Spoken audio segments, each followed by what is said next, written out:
todos os principais sacerdotes e os líderes religiosos reuniram-se em conselho para condenar Jesus à morte. Amarrando-o, levaram-no e o entregaram a Pilatos, o governador. Então Judas, aquele que o traíra, vendo que Jesus fora condenado, sentiu remorso. Repitam comigo: sentiu remorso. Aí. E devolveu as 30 moedas de prata aos líderes religiosos, dizendo: pequei, traindo sangue inocente. E eles responderam: que nos importa isso? O problema é teu. E depois de atirar as moedas de prata para dentro do santuário, ele retirou-se e foi se enforcar. Fala conosco, Senhor, através da Tua palavra nesta noite.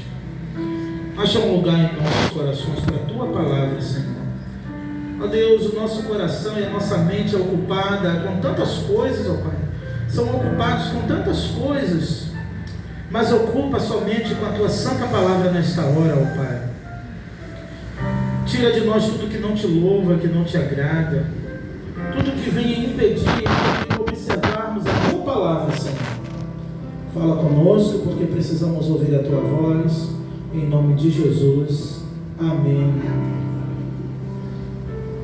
Esse sermão faz parte de uma série de mensagens, com 7 mensagens, cujo tema Eu Pequei. É um tema bastante atual e relevante, porque a própria palavra de Deus vai dizer, segundo João na sua primeira carta, que aquele que diz que não tem pecado já está pecando. Ele também disse: filhinhos, eu vos escrevi para que não pequeis, mas se pecar, vocês têm um advogado que intercede por vós à direita de Deus. A questão em si, a ser tratado tanto nas outras 4 mensagens que já tratamos, quanto nessa 5ª mensagem da série Eu Pequei, não está em si no pecado, embora seja ele o maior mal da humanidade, seja um veneno mortífero que só pode ser combatido e vencido com um antídoto, um único antídoto, chamado Palavra de Deus. A Bíblia, a Palavra de Deus, é o único antídoto contra esse veneno mortífero que tem matado muitos cristãos, muitas pessoas que estão morrendo no pecado. Ou vocês não lembram que estávamos mortos em nossos delitos e pecados, e Cristo morreu por nós, sendo nós ainda pecadores? Aqui está um retrato de um homem chamado Judas, o Iscariotes. Judas, um dos mais intelectuais de todos os discípulos que acompanhavam Jesus. Judas era frio, Judas era calculista. O que iremos tratar, e temos tratado, não é o pecado em si, mas a atitude do pecador mediante ao pecado, os tipos de arrependimento, os tipos de confissão. E bem sabemos que nem toda confissão vem acompanhada de arrependimento. Muitos confessam, mas não se arrependeram. A Lava Jato, então, com esse negócio de delação premiada, quantos não confessaram até o que não fizeram, para ganhar uma tornozeleira eletrônica e ficar em casa? Mas eu pergunto a vocês, se eles tivessem a oportunidade de meter a mão no dinheiro público, será que eles não fariam novamente? Então, confessar nem sempre é um resultado de um verdadeiro arrependimento, mas só encontraremos perdão da parte de Deus quando realmente o nosso coração estiver quebrantado e arrependido diante do Senhor. E nesse mês, o mês chamado Setembro Amarelo, o mês que é sinalizado contra o combate ao suicídio, um trabalho de conscientização, um trabalho onde visa conscientizar e ajudar pessoas que estão em conflitos internos. Esse homem chamado Judas, ele entregou Jesus. Quem não conhece? Todos conhecem que Judas é o traidor. Todos sabem que Judas foi o traidor do mestre. Judas não era qualquer um. Quando falamos de Judas, imaginamos que era alguém que não fazia parte da votação quando Jesus dizia: os favoráveis digam sim, os contrários digam não. Então, quando lembramos de Judas, imaginamos que Judas era sempre do contra. Imaginamos que Judas não era muito próximo de Jesus. Imaginamos que Judas não queria estar muito perto de Jesus. Mas a Bíblia me diz ao contrário, que na última ceia Jesus deu o pão molhado na boca de Judas. E ele disse: aquele que comeu o pão molhado que eu der na boca, esse que há de me trair. Judas era tão íntimo quanto tantos outros, que Jesus dava o pão, o bocado molhado na boca deles, como um amigo muito íntimo. Ele colocava a mão e comia no mesmo prato que Jesus. Não só Jesus molhava o pão e o dava para comer, mas Jesus disse: aquele que põe a mão comigo no meu prato.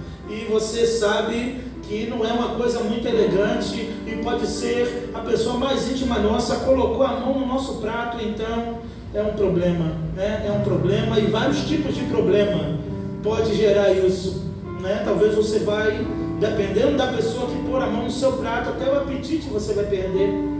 É ou não é verdade? Mas Jesus não. Jesus colocava comida ou qualquer refeição e ele comia junto com Judas, e sabia todos os momentos quem era o traidor. Nem por isso Jesus deixou de comer com ele, mas Jesus sabia quem Judas era. Judas era frio, Judas era calculista, Judas estava prestes a o trair. Como na última ceia, Jesus vai dizer: o que tu tem que fazer, então faz logo. Que após molhar o pão e dar a Judas, Satanás entrou em Judas, mas ninguém percebeu, só Jesus. E quando Jesus disse para os discípulos: o que tu tem que fazer, tu faz logo, os discípulos imaginaram. Ele foi na frente para adiantar os preparativos da Páscoa, para comprar alimento. Judas traiu Jesus por 30 moedas de prata. O verso 8 em diante vai falar que o profeta Jeremias já havia profetizado, e Deus disse: vai, compra o campo do oleiro Jeremias e toma aqui 30 moedas, e será o preço daquele terreno.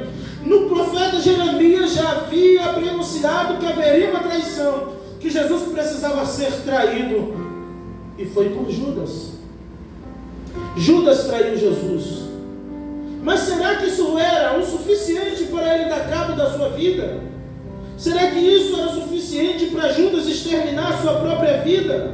Será que isso estava nos planos de Judas? Será que quando ele maquinou a morte, a entrega, as moedas, ele pensou que iria se matar depois? Não. Ele fazia parte do grupo dos Iscariotes, parente dos grupos dos Zelotes, que era um grupo revolucionário, que estava esperando o Messias, não montado no jumento, mas estava esperando o Messias vindo, e imaginava que o Messias iria vir como um guerreiro, e iria lutar para tomar o Império Romano. Judas esperava mais de Jesus. Imagina Judas dizendo: deve ser agora. Jesus apanhava de um lado, então ele dava o outro. Judas pensava: ainda não foi dessa vez. Jesus era afrontado pelos fariseus. Imagina Judas dizendo: prepara, Pedro, a tua espada. Pedro com a mão na espada, e Judas imaginando: a qualquer momento a rebelião vai começar. Porque tem pessoas que caminham do nosso lado, tem pessoas que comem com a gente, tem pessoas que dormem e acordam do nosso lado, mas só está esperando o momento da rebelião, está esperando o momento de se manifestar tudo aquilo que está guardado, entranhado em seu coração. Pessoas estão próximas de nós, isso tem gerado decepção muito grande, irmãos. Muitas pessoas têm se decepcionado. Há quem diga que não existe mais amigo, mas eu digo para você que o único amigo se chama Jesus. A ponto que no momento da traição, quando Judas lhe dá o beijo, Jesus disse: para trás de mim, Satanás? Não. Jesus pega na mão de Judas, olha nos olhos dele e diz: amigo, tu me traístes com um beijo.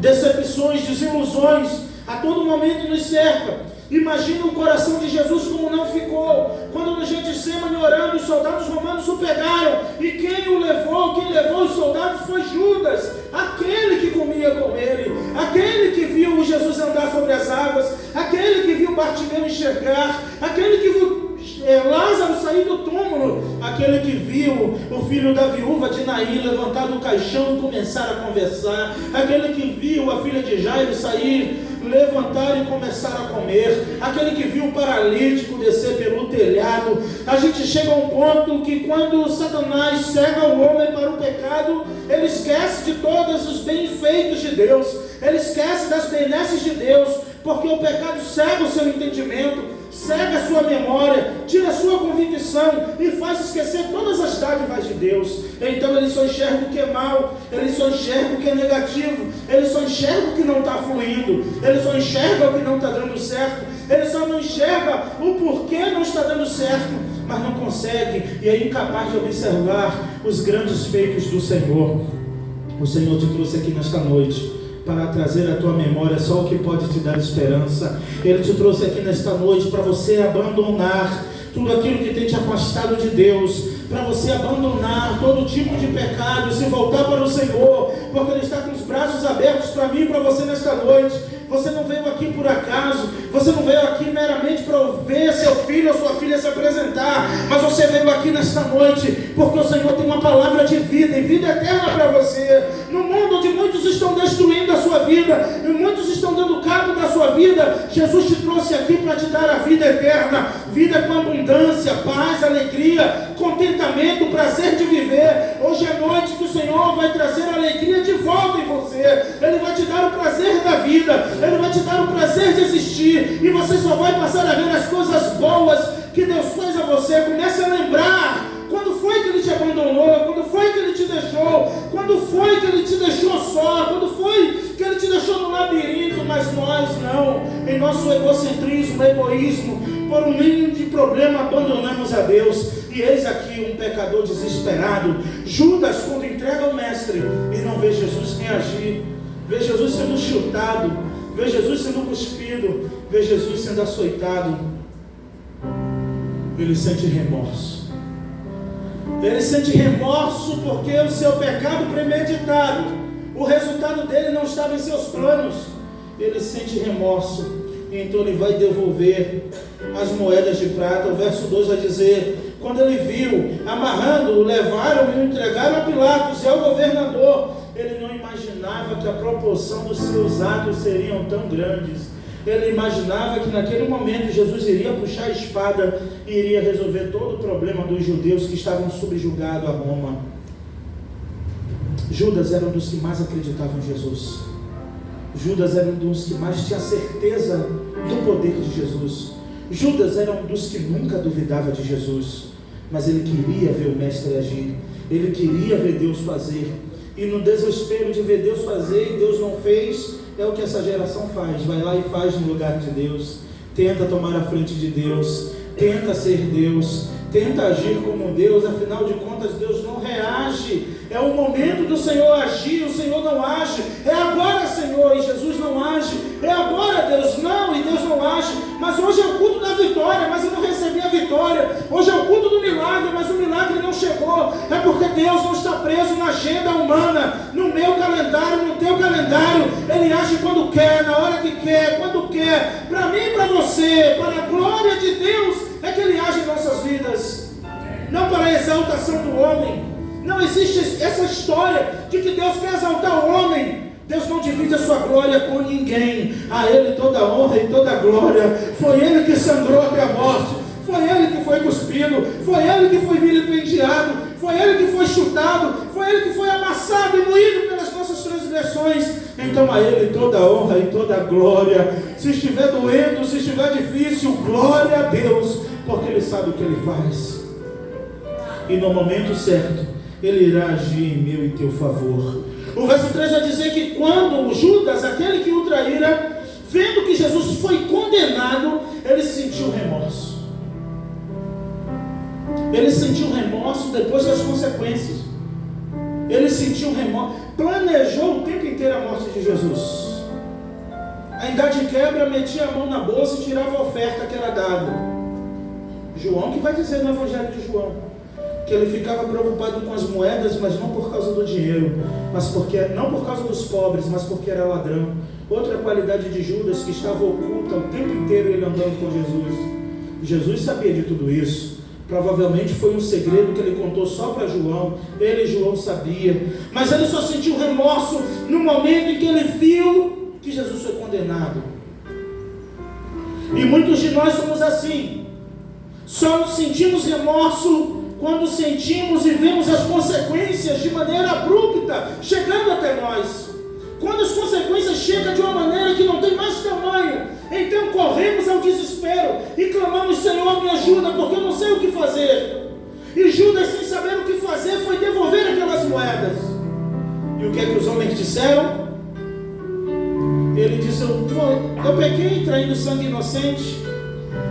Mas aqueles homens disseram: o problema é teu. É isso que Satanás faz com o homem.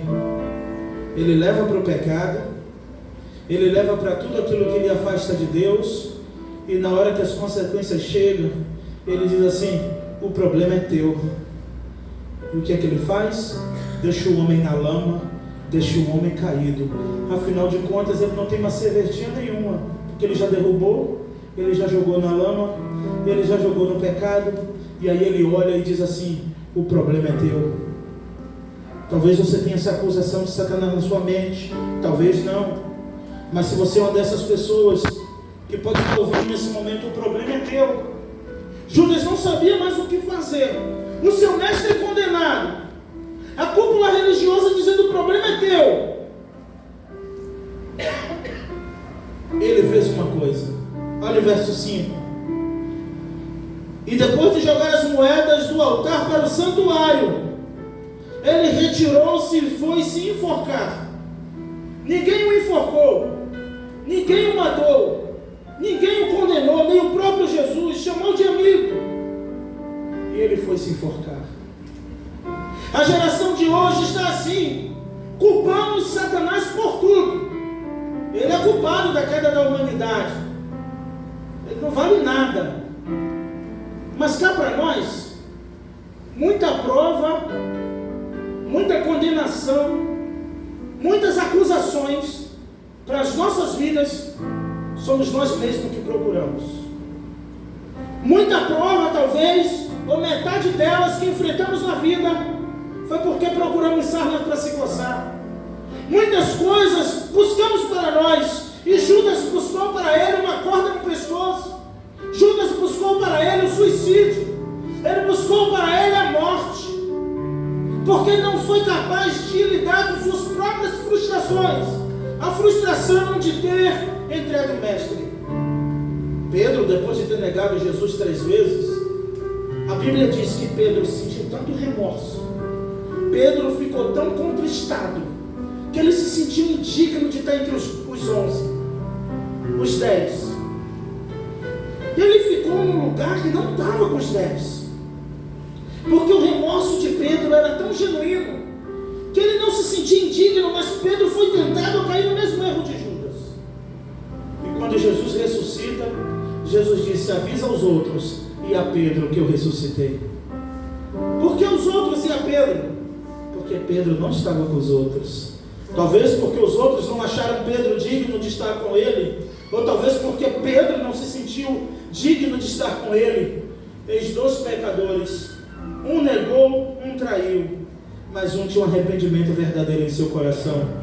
E então depois Jesus encontra Pedro e diz: Pedro, tu me amas? E ele diz assim: Senhor, tu sabes que eu te amo. Eu te traí, mas eu te amo. Eu te neguei, mas eu te amo.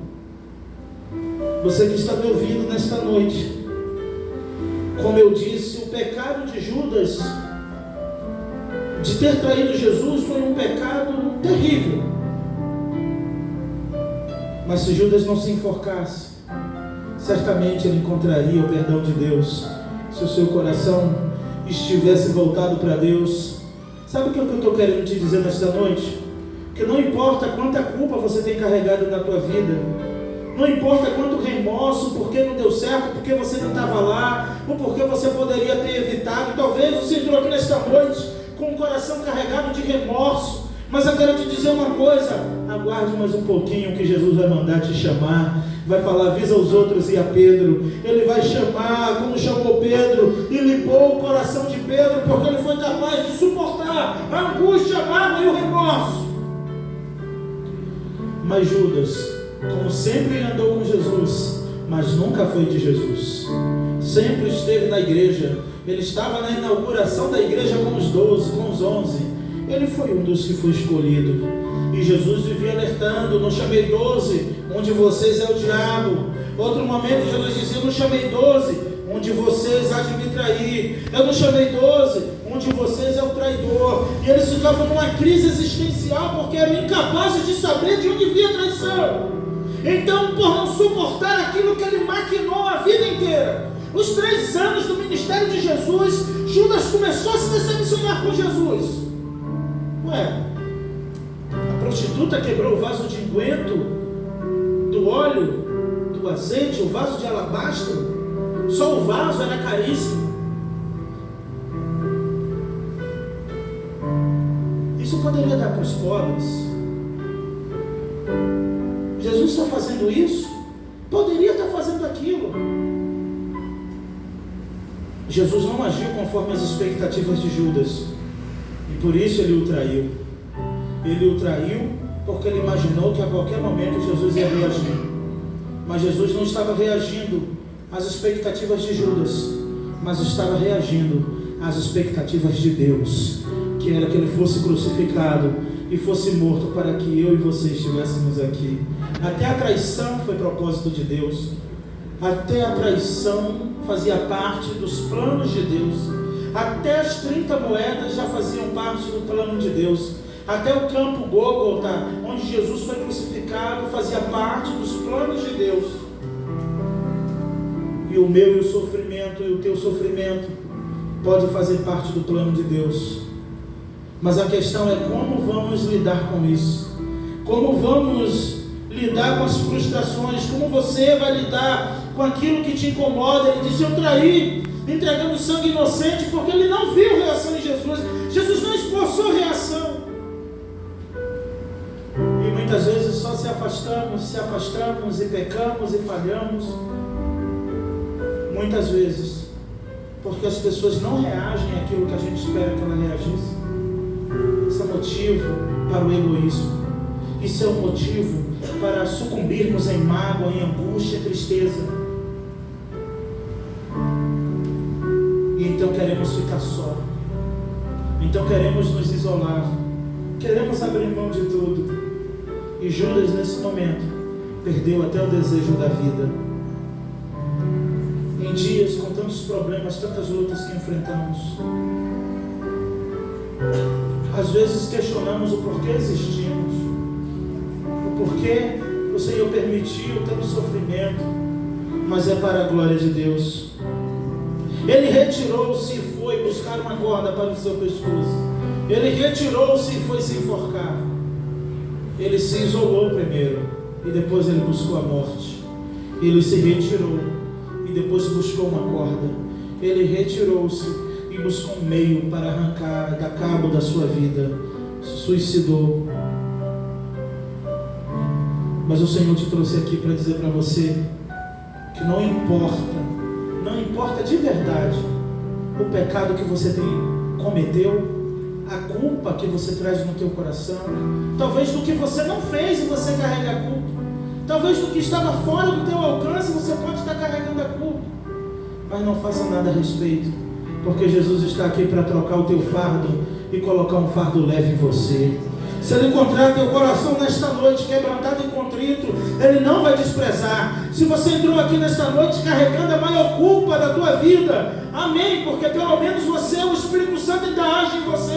Pior são aqueles que não têm culpa, que não têm pecado, mas estão condenados ao inferno, porque são incapazes de se arrepender, são incapazes de fazer uma autoanálise da sua vida, são incapazes de olhar para a cruz de Cristo e dizer: eu pequei.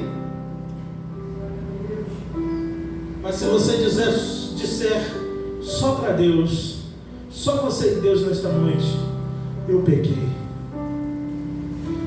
e Ele olhar o teu coração e não tiver como o de Judas, um pecador desesperado, que está sem saída, acuado, mas Ele olhar no teu coração e ver uma profunda tristeza, um profundo pesar, um profundo remorso, talvez até de pecados que você confessou, mas nunca se arrependeu de verdade. Ele quer te perdoar nesta noite. Ele quer ver o teu coração quebrantado, contrito, e você encontrará o perdão de Deus. E esse perdão de Deus vai te garantir a vida eterna. Esse perdão de Deus não está baseado em acusações do que você era, do que você fez ou deixou de fazer. O perdão de Deus é para salvar o homem perdido e lhe dar a vida eterna. E se talvez o pecado tenha feito você perder a certeza da tua salvação, Ele quer iluminar tua mente, teu coração e dizer: filho, você pecou, mas tu ainda és meu.